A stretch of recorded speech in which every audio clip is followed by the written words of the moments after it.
Riggs stayed on my sofa that night. After the shower, after the dry clothes, there was nothing left to do except exist in the silence that came after. She sat on the sofa in one of my old hoodies and a pair of joggers, her damp hair pushed back from her face. She looked cleaner than when she arrived, warmer too, but none of it reached her eyes. I stood near the edge of the room, arms folded because I didn't know what else to do with myself. There were no more questions left to drag out of her. Not tonight. She had already given me the truth in pieces so raw I could still feel them under my skin. Her mum, the hospital calls, her brother, the night she left without explaining, the final breath she had been there to witness. I knew now, and somehow knowing didn't make the room any easier to stand in. Riggs stared down into the tea like it might tell her how to survive the next minute. "You should try and sleep," I said eventually. She nodded but didn't move. The apartment was quiet except for the soft tick of rain against the window and the hum of the heating. Outside, the storm had calmed. Inside, everything still felt flooded. Riggs lifted her head after a while. Her eyes were red, but dry in a way that looked painful. "Thank you." Her voice was small. I swallowed.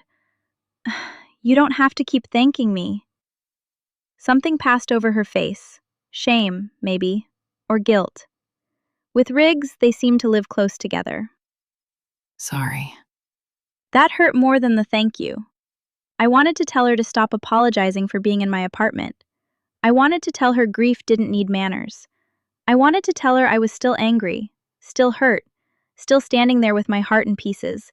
But none of that meant she had to make herself smaller to be allowed to fall apart. Instead, I said, "Just rest, Riggs." She looked down again, then slowly set the mug on the coffee table. Her hands shook a little when she let go of it. I pretended not to notice. She laid down carefully, like even the sofa belonged to someone she didn't want to inconvenience. I placed the blanket over her, and for 1 second my hand hovered near her shoulder. Too close to comfort, too close to forgiveness, too close to something I wasn't ready to name. So I pulled away. She didn't say anything, but her eyes followed my hand for half a second before she turned her face toward the back of the sofa. I stood there longer than I should have. Then I went to my bedroom and closed the door. For a moment, I stayed with my hand on the handle, listening. I didn't know what I was waiting for. Her crying, maybe. Her leaving. Her calling my name. Some sound that would tell me what kind of night this had become. Nothing came. Eventually I got into bed, but sleep didn't come easily. I drifted in and out, dragged awake by every small sound from the apartment. A pipe settling, rain against the glass, the faint creak of the sofa when Riggs moved. Each time my eyes opened. Each time I remembered she was still there. That should have comforted me. It didn't, because the truth had not made anything simple. It hadn't reached back and taken the hurt out of all those nights I thought she was choosing distance over me. It hadn't erased the embarrassment of wanting someone who kept making me feel like I was standing outside a locked door. Knowing why she ran didn't change the fact that I had been left standing there. It only changed the shape of my anger. Before, it had been messy and painful. Now grief had tangled through it. Now every memory that had hurt me had another memory behind it, one I hadn't been allowed to see at the time. I hated her a little for not telling me. I hated myself for understanding why she hadn't. Sometime near morning, I must have fallen asleep, because when I opened my eyes again, pale light was pressing through the curtains, and the room had that strange, early stillness that made everything feel unreal. For a few seconds, I lay there without moving. Then I remembered. Riggs was in the living room. I got up quickly, pulling on a jumper as I left my bedroom. The hallway was cold beneath my bare feet. I expected to hear her before I saw her. A breath, a shift, something. But the apartment was silent. I reached the living room and stopped. The sofa was empty. The blanket had been folded over the armrest, not neatly, but with enough effort that I knew she had tried. The hoodie and joggers were gone, which meant she had left in my clothes. For some reason, that hurt worse than seeing them folded there would have. Like a part of me had walked out with her. On the coffee table, next to the mug of tea she had never finished, was a torn piece of envelope with my name written across it. For a moment, I just stared at it. I didn't need to read it to know she had gone. I picked it up anyway. Her handwriting was messier than I remembered, the letters uneven in places, like her hand hadn't been steady. Elara, I went to work. Thank you for letting me stay. I'm sorry I didn't know where else to go. Rigz. I read it twice, then sat down slowly on the edge of the sofa. Of course she had gone to work. Of course she had taken the thing that had just broken her life open and tried to walk into a normal day with it. That was Riggs all over. Bleeding quietly, apologizing for the stain, then leaving before anyone could decide whether they wanted to help clean it up. The note shook slightly in my hand. At first, all I felt was anger, not loud, just a sharp, familiar sting under my ribs. She had left again. After turning up in the rain, after telling me everything, after sleeping under my blanket in my living room, she had still left before I woke up. Some part of me had hoped morning might force us into a conversation neither of us could escape. Instead, she had given me 4 lines on the back of an envelope and another empty room.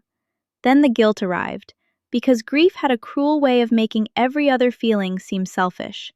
Her mum had died, and Riggs had still thought she needed to be useful somewhere, normal somewhere, fine somewhere. Maybe work was easier than sitting alone with the truth. Maybe leaving was easier than waiting to see whether I would ask her to stay. I looked at the note again. I'm sorry I didn't know where else to go. That was the line that got under my skin. Not because it was unfair, because it was too honest.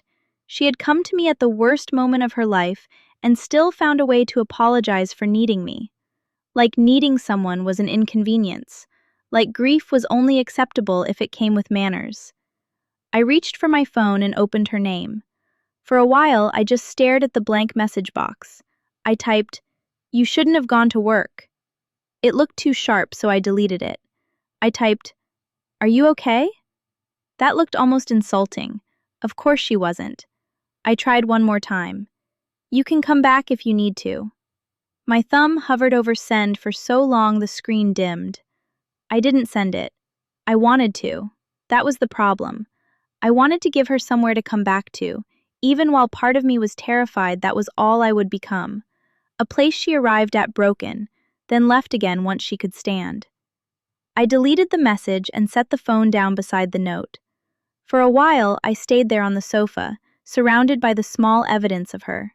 The cold tea, the folded blanket, the faint dip in the cushion where she had slept. Outside, the morning carried on like it had no idea anything had happened. Eventually, my alarm went off in the bedroom. The sound made me flinch.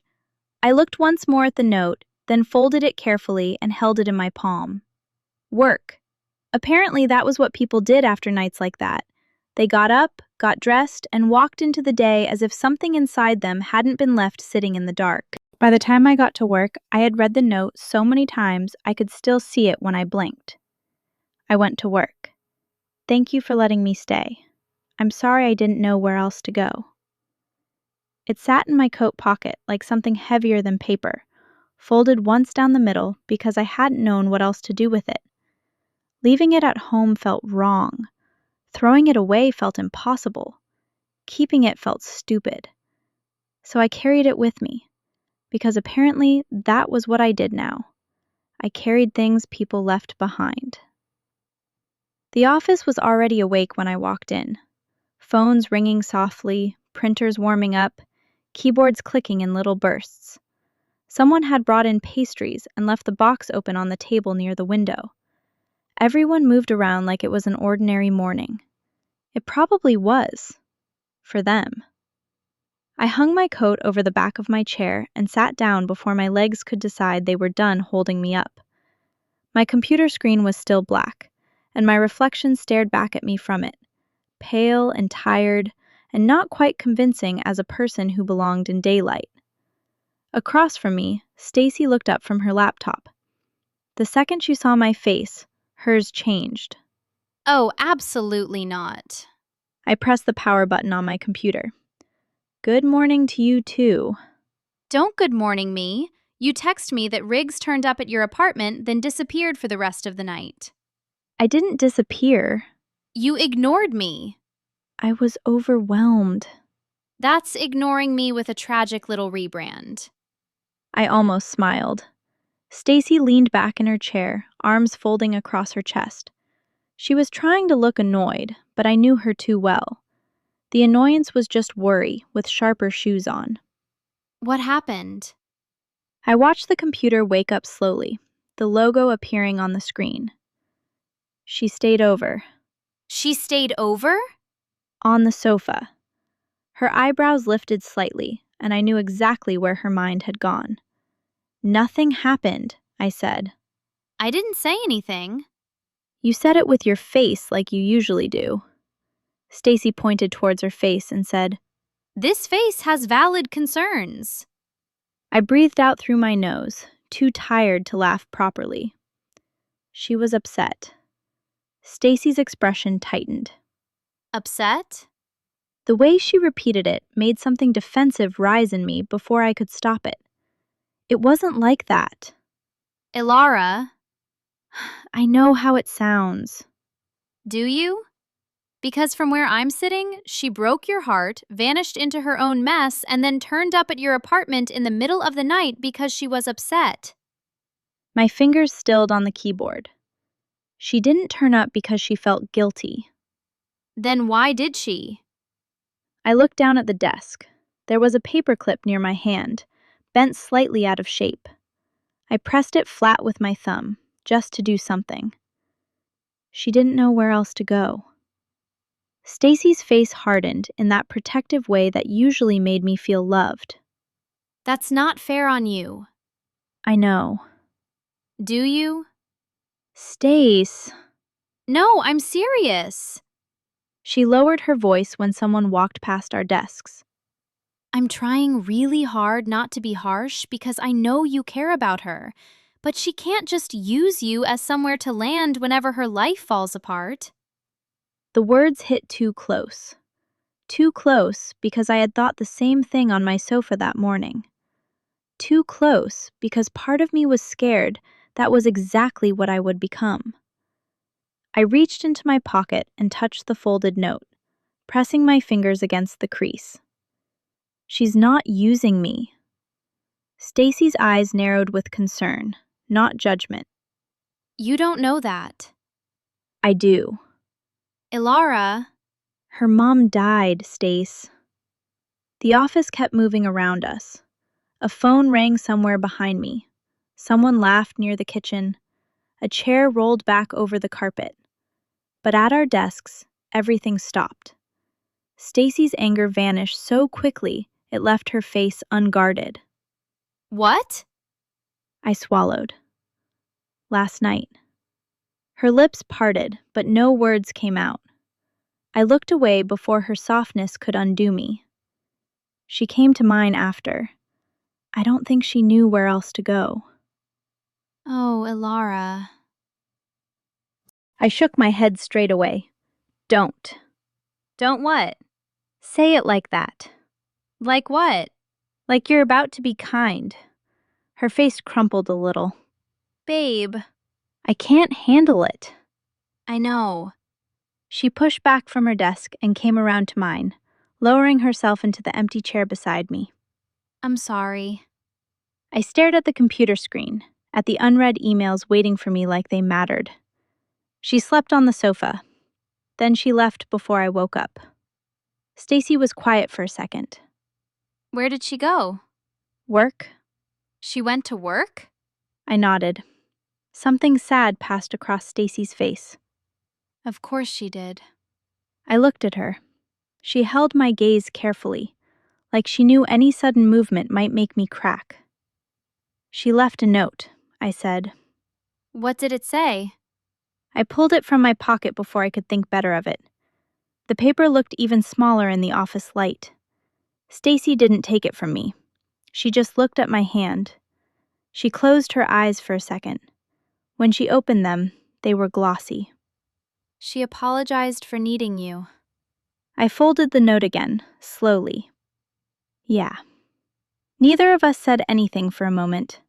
The silence between us was different now. Less sharp. Heavier. I'm still angry, I admitted. Stacy nodded. Of course you are. And then I feel awful for being angry. Of course you do. She's grieving. And you're hurt. I looked at her, throat tight. There it was. The thing I kept circling but couldn't land on. Stacy reached across and placed her hand over mine. Two things can be true, Elara. I tried to breathe around it. It didn't work very well. She looked so broken, I said, and I still woke up angry that she'd left. That doesn't make you cruel. It feels cruel. It's human. I stared down at our hands. Stacy's thumb moved gently over my knuckles, steady and familiar. I don't know what I'm supposed to do now. You don't have to decide that today. What if she needs me? Then you can care about her. Stacy paused, choosing the words carefully. But caring about her doesn't mean you have to disappear inside her grief. I looked away. That one hurt, because some part of me already felt halfway gone. Stacy leaned a little closer, her voice low enough that no one else could hear. I'm not saying don't be there for her. I know you. You will be, because you love her. The word landed softly and still managed to hurt. Love. As if it had ever been that simple. But you're allowed to have boundaries, even with someone who's grieving, even with someone you love. I let out a small, humorless breath. Boundaries sound very mature for someone who nearly cried over a folded blanket this morning. Stacy's mouth twitched. Honestly, folded blanket would have got me too. That almost made me laugh. This time, it came closer. Stacy squeezed my hand once, then let go and returned to her desk before anyone could start watching us too closely. For the next hour, I tried to work. Tried being the important word. I opened emails and stared at them until the sentences blurred. I typed half a reply, deleted it, typed it again, then realized I had written the same line twice. Every few minutes, my eyes drifted to my phone. No message, no call. Nothing from Rigz. Part of me was relieved. Part of me hated her for it. Part of me hated myself for checking. Then, a few hours later, my phone lit up. Unknown number. My stomach tightened before it even rang twice. Stacy saw my face change. I picked it up. Hello? Noise came through first. Music, voices, glass against wood. Then a man's voice, tense and familiar. Elara? I straightened. Liam? Stacy's expression sharpened. Elara, sorry. It's Liam. From the garage. I know. What's wrong? There was a pause, filled with bar noise and Liam breathing like he wasn't sure how to say whatever came next. Look, I'm really sorry for calling you like this. I didn't know if I should, but she's had way too much to drink. My hand tightened around the phone. What do you mean, way too much? I mean, way too much. She's at the Blue Bar, near the garage. She's not hurt or anything, but she's not good. I stood before I had decided to. Stacy watched me, her expression changing. Why are you calling me? Another pause. This one hurt more. I don't know. I think she needs you. The office went strangely quiet around me, or maybe I stopped hearing it.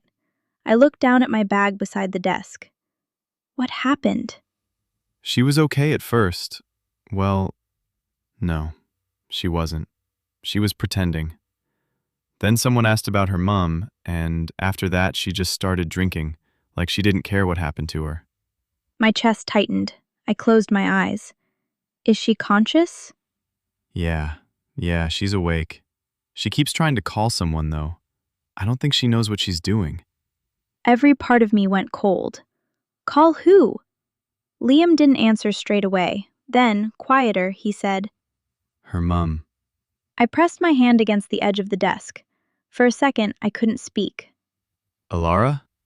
I'm coming. Okay, I'm sorry. I didn't know. You did the right thing. I just didn't want to make it worse.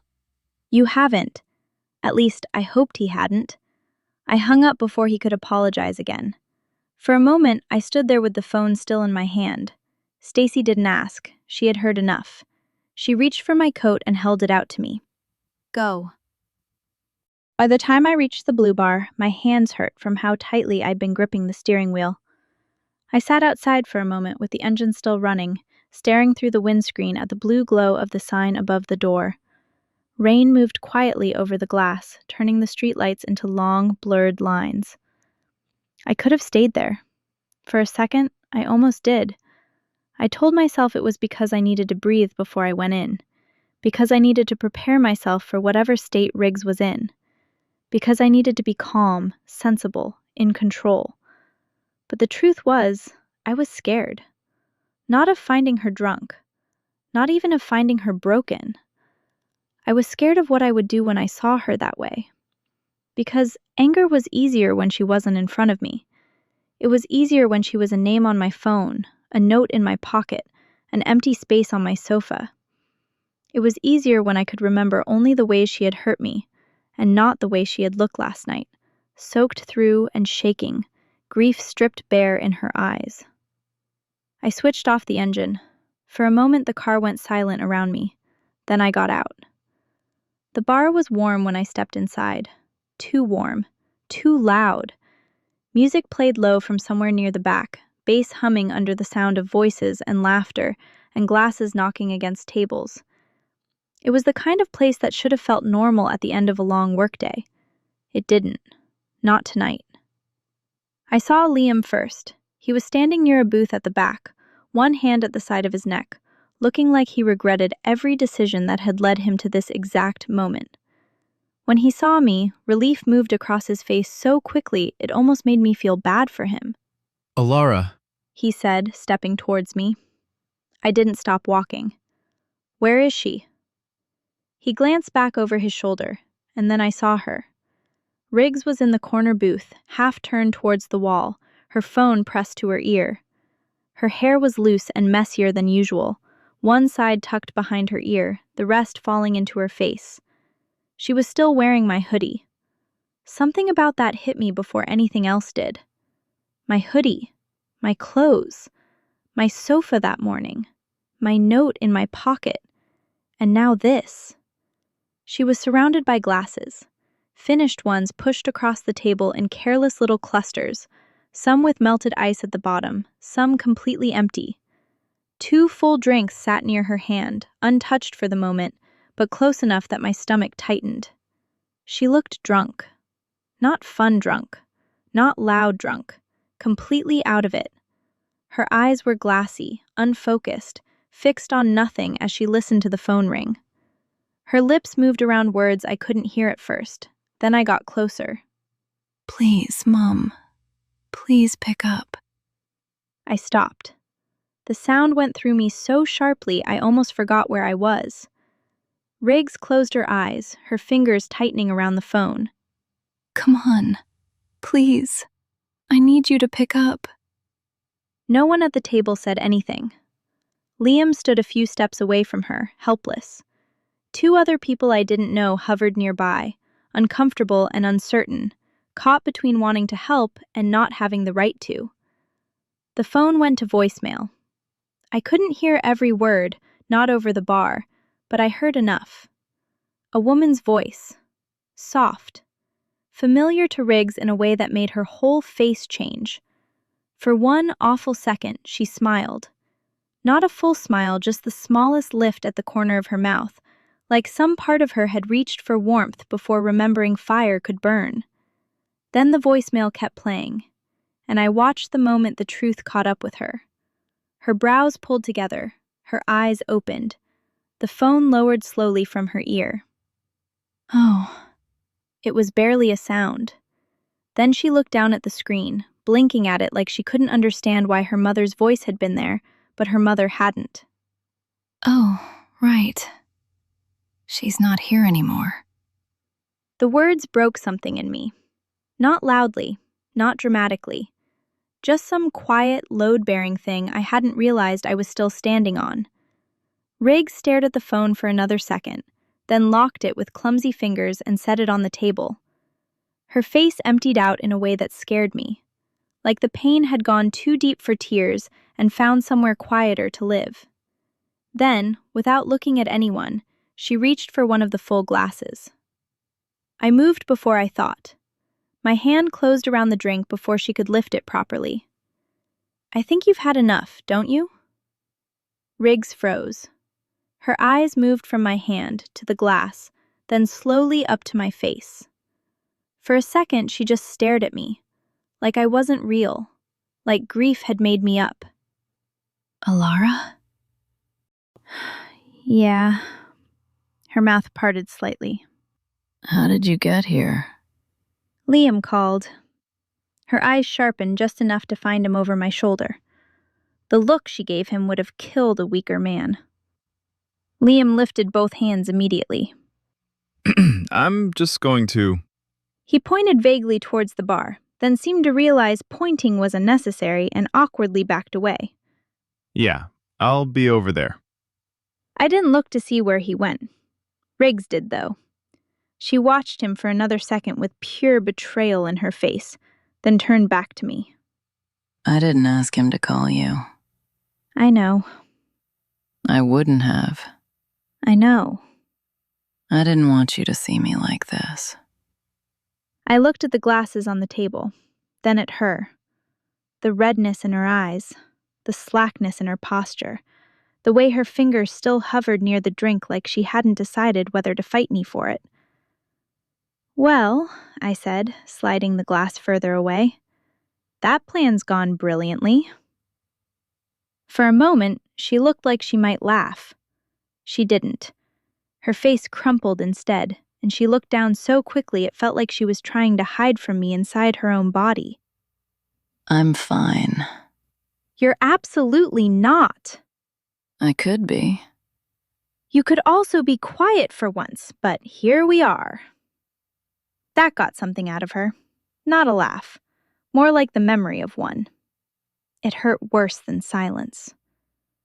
I set the drink down out of reach and started gathering her things from the booth. Her stuff was wedged between the seat and the wall, wallet, keys nearly falling off the booth chairs. I grabbed them with one hand and put them in my bag. "Come on," I said. "Let's go." Rigz looked up slowly.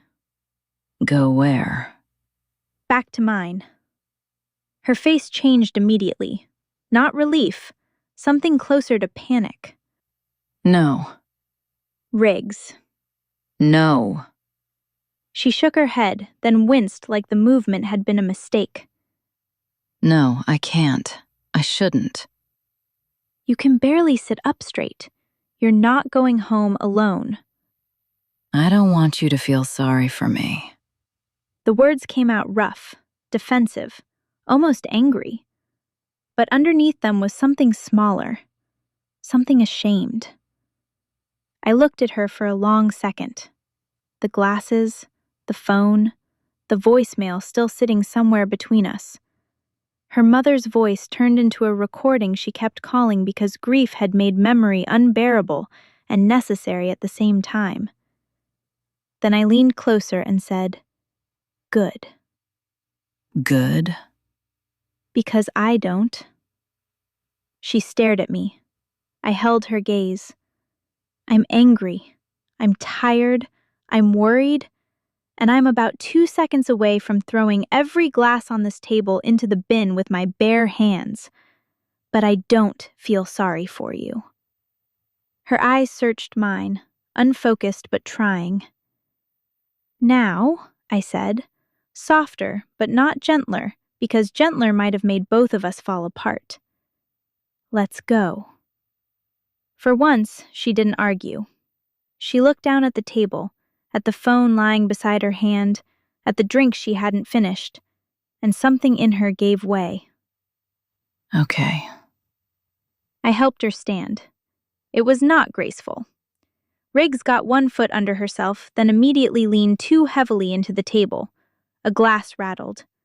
I caught her arm, and she caught my shoulder, fingers curling into the fabric of my coat. "Easy," I said. I am easy. "Not the time." She looked at me. Then, delayed, she seemed to understand what she had said. A tiny, broken sound left her, almost amused, almost embarrassed. I didn't mean, "I know what you meant." do you? "No, but I'm choosing peace." This time, she did make a sound that could have been a laugh if it wasn't so sad. I kept one arm around her as we moved away from the booth. She leaned into me more than I think she meant to.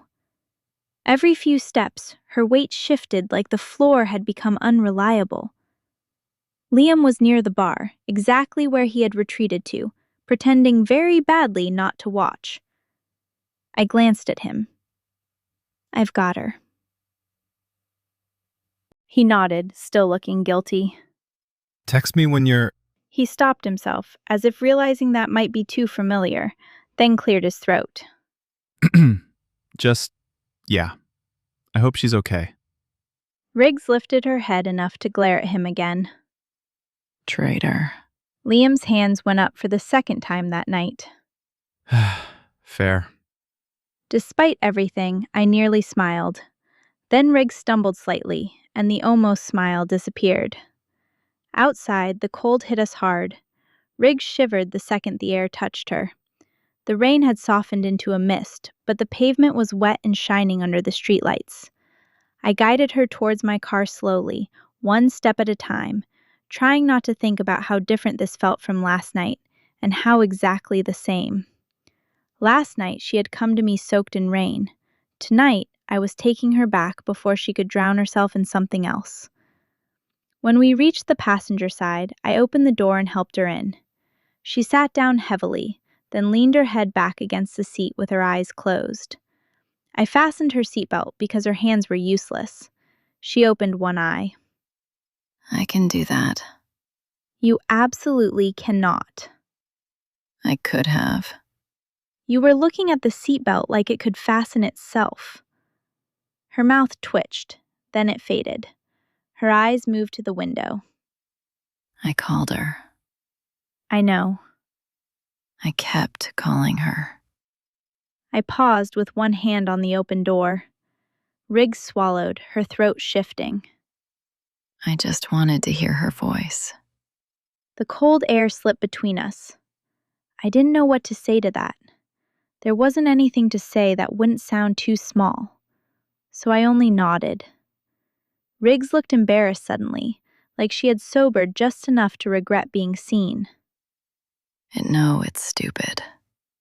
"No," I said. She looked at me. "It's not." For a moment, the street seemed to hold still around us. Then Riggs looked away. I closed the door gently and went around to the driver's side. Inside the car, the world became smaller. Rain on the windows, breath fogging the glass.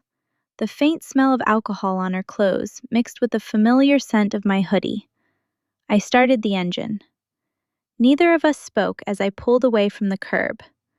For the first few minutes, Riggs just stared out of the window, her forehead almost touching the glass. Streetlights moved across her face in brief flashes, lighting her up and taking her away again. Then she said, Thank you. I kept my eyes on the road. "For coming?" For being here. Her voice was low now, still slurred but softer. Exhaustion was pulling at every word. For caring. I tightened my hands around the wheel. "Riggs." No, I mean it. She turned her head towards me, but I didn't look over. I couldn't. You still care, even after I made you cry. My throat closed. The road ahead blurred slightly, and I blinked it clear. Riggs's voice wavered. I hate that I made you cry. I didn't answer. Not because I wanted to punish her, because if I opened my mouth too quickly, something honest and ugly might come out with it. She shifted in the seat, the leather creaking softly beneath her. I'll never make you cry again. The promise landed between us, drunk and impossible and too tender to dismiss. I let out a breath that almost became a laugh. You're making lifetime promises while drunk in my passenger seat. I'm going to need a sober signature and 2 witnesses before I take that seriously. Silence. I glanced over. Rigz was asleep. Her head had tipped slightly towards the window, mouth relaxed, lashes dark against her cheeks.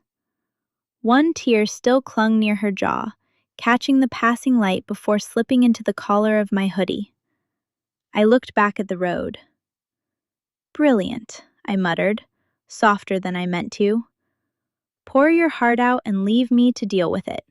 Very Rigz. But there was no bite in it. Not really. The car carried us through the wet streets, through the blur of headlights and rain, back towards my apartment. Back towards the sofa. Back towards everything we still hadn't fixed.